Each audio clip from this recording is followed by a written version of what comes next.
It's time now for Entre Nous with Solange Mougin, who joins me on set. Hi, Solange. Hi, it is that time of year again. Here in France, we are in the midst of the winter school holidays where many people like to go skiing. But these breaks aren't just about going skiing. It's often about gastronomy, particularly cheese, something that's very French. Yeah, who says ski says après ski, and who says après ski says melted cheese. Now, the love for melted cheese is not specifically French, but France does have a number of gooey, fattening specialties that are just perfect after a long day outside in the mountains. And I'm going to break down the not-so-ancient history of some of these much-loved dishes like tartiflette and raclette, as well as tell you about how the French language pays tribute to melted cheese. But first, le fromage. And here we need to talk about fondue. Of course, fondue can also come in many very non-cheese forms like chocolate fondue and bourguignon with oil. But when it comes to the cheese ones, the recipes vary, and people are very particular about what the best one is, even on national and regional levels. Now, fondue is the Swiss and not the French national dish. This actually came about in the 1930s after the Swiss cheese union successfully pushed for the idea as a way to sort of sell a surplus of cheese, with Switzerland making more than the Swiss eat. So the union advocated for 4 types of fondue linked to different regions. And the French one, the fondue Savoyard, followed suit in this, using more French cheeses like Comté and Beaufort than Swiss ones. And just last week, the Franco-Swiss rivalry was on display as France won the Guinness World Record for the largest fondue ever, weighing in at 2,100 kilos and beating an unofficial Swiss record of 1,400 kilos for the 5,000 eaters of this massive 2-meter cube fondue. It was a laughter-filled evening. Il y a du fil, hein? There are strings.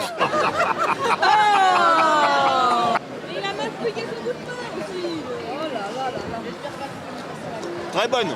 Really good. Très bien. Celle-là est vraiment bonne. Really good. As good as the Swiss? Oui. Yes, let's say so. Now, rivalries and best recipes aside, one of the things that makes fondue and many other melted cheese dishes so loved is the collective aspect of eating them all together, of gathering around the same pot or the same heat source for comforting food. And little French lesson, fondre is to melt, so Exactly. fondue. All right, let's talk about some of the other much-loved gooey cheese dishes here in France. Well, of course, across the nation, there are specialties like the aligot, the potato and fresh tome mixture from the Aubrac, or melted maroilles tarts from the north. But if we stick to the Alps, there's also the traditional Mont d'Or, which is thought to date back to 1280, as this was the first mention of a cheese that was held together by a strap. The Mont d'Or was traditionally actually made out of milk that was produced in the winter when cows weren't producing enough milk to produce bigger cheeses like Comté. The Mont d'Or is sometimes, but not always, baked, and even raw, it has this delicious creaminess that you generally share with others. It's so heavy, and eating a whole one would be rather tricky. Same goes for the raclette, which has, like the Mont d'Or and like fondue, a Franco-Swiss rivalry. But origins aside, for they all do come from the Alps, you could even argue that la raclette has stepped in as a trend after decades of fondue frenzy. Part of this is due to the tabletop hotspots, where each person can eat their slice of cheese and then pour it over potatoes. But the traditional method isn't each person having a mini pan. It's actually a single heat source over a half wheel of hard cheese. At any time, at any season, in winter and in summer, raclette goes down well. From my earrings to my tattoo, it's a passion. All right, Solange, you mentioned this earlier. There's a newer member of this group of melted cheese dishes that's gaining a lot of popularity. I know we love it in my house, the tartiflette. Yeah, if you don't know it, tartiflette is the most Googled French food, one of the most Googled of French foods, and it consistently comes up as one of the top most loved dishes. It is comprised of boiled potatoes mixed with onions, lardon ham, and topped with Reblochon cheese. And it seems like a traditional traditional dish, but it actually only dates back to the 1980s and 90s. No. Yes, its origin story, this is a good narrative, it's a bit murky. The legend goes that it was invented by the Reblochon Cheese Union as a way to increase the popularity of the Reblochon cheese. But the union actually denies this. It may have originated with chefs that were inspired by a similar local dish that didn't have meat in it, or the pella, which means pan in patois, in the local slang. And this was a means of melting and thus eating bits of cheese that hadn't been perfectly formed and was unsellable, including Reblochons, as many of these cheeses are traditionally made by hand.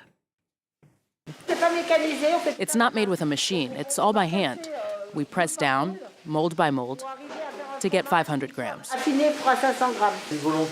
It's a desire to keep things on the human scale.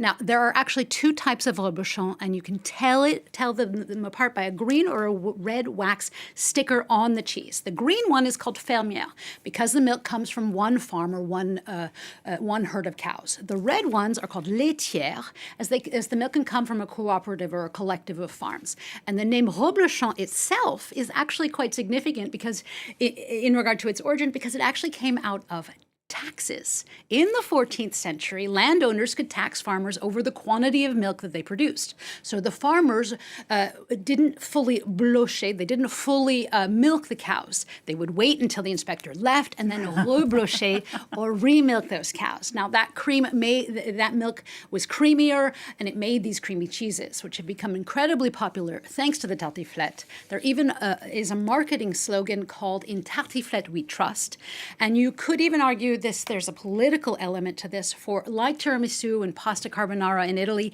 tartiflette is a rather young dish that seems ancestral, and that can work wonders in regard to regional pride as well. And this is the important part, filling our bellies with gooey goodness. That's crazy. I had no idea tartiflette was a new development. All right, we were talking a bit about terms before. Talk us through all the different cheese terms, things we need to know. Well, it may seem cheesy, but researching all of this has made me think about how cool it is that the French language frequently pays tribute to melted cheese. So I've chosen a couple of many terms and expressions about hot cheese. The first is fondre, as you mentioned. It means melted, hence fondu, which isn't only the dish of melted cheese. It can also mean to have fallen for, to have a fondness for someone or something. And then there's gratin, which refers to the crispy melted cheese on top of either a dish or of something, as in the gratin dauphinois. But here too, gratin or le gratin means the cream of the cream, or the best of the best, or the A-team. And there's no doubt about it, the gratin, in my view, is the best part. Oh my gosh, I'm so hungry now. Thank you for that, Solange Mougin, that look at France's obsession with melted cheese. Thank you very much, Solange Mougin.